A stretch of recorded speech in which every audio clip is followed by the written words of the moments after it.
জানেন সমস্যাটা কোথায়? সমস্যাটা হলো আপনি যখন মনে করবেন যে আপনার বিশ্বাসই চরম সত্য এবং তার বাইরে যা কিছু রয়েছে সব কিছু মিথ্যা, তখনই কিন্তু সংঘাত বাধে, তখনই কিন্তু লড়াইটা বাধে।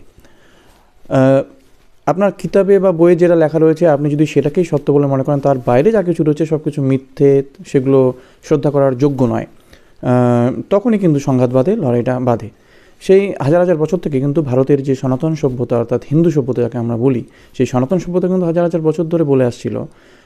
কি বলেছিল তারা? যে একম সৎ বিপ্রাহা বহুধা বদন্তি, একম সৎ বিপ্রাহা বহুধা বদন্তি, এই কথা। অর্থাৎ সত্য একটাই, কিন্তু তার বিভিন্ন মানুষ বিভিন্নভাবে সেটাকে বলে থাকেন, তার আরাধনা করতে পারেন, কিন্তু গন্তব্যস্থল কিন্তু একটি।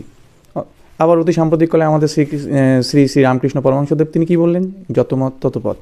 অর্থাৎ সত্য একটাই, কিন্তু বিভিন্ন তার পথ হতে পারে, বিভিন্ন তার মাধ্যম হতে পারে, আরাধনার বিভিন্ন প্রকার ভেদ হতে পারে, কিন্তু সত্য কিন্তু একটাই। অর্থাৎ যেমন বিভিন্ন নদী কিন্তু সেই সাগরে গিয়ে মেশে, অর্থাৎ গন্তব্যস্থল একটাই।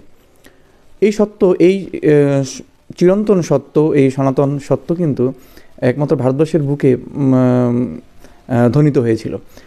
এবং হাজার হাজার বছর ধরে ভারতের এই সভ্যতা কিন্তু ভারতের সভ্যতা, সনাতন সভ্যতা কিন্তু এটা বলে আসছে।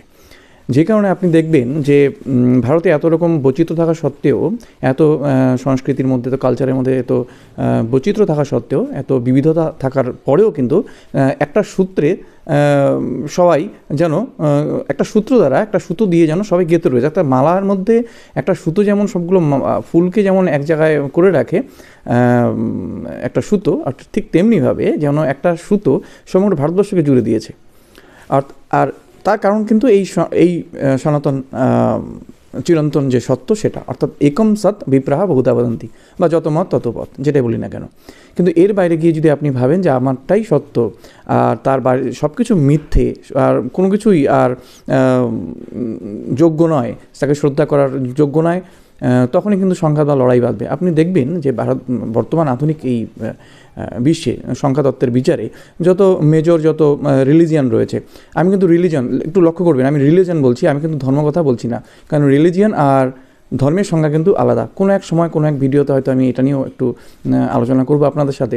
তো যাই হোক, রিলিজিয়ান, আমি রিলিজিয়ানের কথা বলছি, যে যত মেজর রিলিজিয়ান রয়েছে বর্তমান অর্থাৎ আধুনিক বিশ্বে সংখ্যাতত্ত্বের বিচারে, তারা কিন্তু যেখানে গেছেন, আপনি যদি ইতিহাস, যারা ইতিহাসের শিক্ষার্থী ছাত্র রয়েছেন তারা জানবেন, আর আপনি যদি ইতিহাস ঘাটেন বা পড়েন, তারা দেখবেন যে তারা যেখানেই গেছেন সেখানকার সভ্যতা, কৃষ্টি, কালচার সব কিছু তো ধ্বংস হয়েছে, অর্থাৎ বিপর্যয় নেমে এসেছে, বা সেগুলো লুপ্ত হয়ে গেছে, হারিয়ে গেছে, যেটাই বলি না কেন। সেই রিলিজিয়ানরা যেখানে গেছেন, তো এখানেই বিপদটা আর কি। অর্থাৎ আপনি যতক্ষণ না মানছেন যে আমার বিশ্বাসের বাইরেও যেগুলো রয়েছে, যে পথগুলো রয়েছে, সেগুলো সত্য হতে পারে, সেগুলোকে শ্রদ্ধা করতে হবে, তখনই তো সমগ্র বিশ্বে শান্তি নেমে আসবে। আর মনে রাখবেন, যতদিন পৃথিবীতে এই ভাবনাটা, এই চিরন্তন এই ভাবনা, সনাতন যে ভাবনা, যে চিরন্তন ভাবনা সারা বিশ্বময় যদি এই ভাবনা না থাকে, অর্থাৎ বিশ্বাস, অর্থাৎ পদ্ধতি বিভিন্ন ধরনের হতে পারে, কিন্তু একটাই সৎ, অর্থাৎ একটাই ট্রুথ, একটাই। তো তখন যখন এই বিশ্বাসটা মানুষের মধ্যে আসবে, তখন দেখবেন যে দেশে দেশে কিন্তু এত লড়াই, সংগ্রাম, রক্তক্ষয় এগুলো কিন্তু ঘটবে না।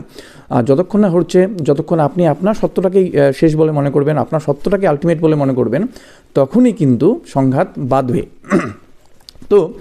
তো এই কারণে সনাতন, এই যে ভাবনাটা, সনাতন শাশ্বত চিরন্তন ভাবনাটি কিন্তু খুব প্রয়োজন রয়েছে সমগ্র বিশ্বের শান্তির জন্য। সমগ্র বসুধৈব কুটুম্বকম এই ভাবনার জন্য, অর্থাৎ সারা বিশ্ব আমার একটা পরিবারের মতন, এই ভাবনাটা কিন্তু তখনই দৃঢ় হবে, অর্থাৎ তখনই এটা প্রতিষ্ঠিত হবে যখন আপনি মনে করবেন, যখন আপনার মধ্যে এই চিন্তাটা থাকবে, অর্থাৎ একম সৎ বিপ্রাহা বহুধা বদন্তি, অর্থাৎ ট্রুথ একটাই, তার পদ্ধতি বিভিন্ন হতে পারে, তার উপাসনা বা আরাধনা যেটাই বলি না কেন, তার বিশ্বাস বিভিন্নভাবে সেটা হতে পারে, সেটা তার পথ বিভিন্ন থাকতে পারে, কিন্তু অর্থাৎ এই বিশ্বাসটা যতক্ষণ না ছড়াবে, ততক্ষণ কিন্তু সমগ্র পৃথিবীতেই একটা উত্তেজনা থাকবে, লড়াই থাকবে, সংগ্রাম থাকবে, রক্তক্ষয় থাকবে, এবং বারবার ঘটবে, দেশে দেশে, দেশের ভেতরে, যেটাই হোক না কেন। শুধু যখনই এটা মনে করা হবে যে আমি সত্য, আর বাকি সব কিছু মিথ্যে, তখনই কিন্তু গণ্ডগোলটা বাঁধবেই বাঁধবে।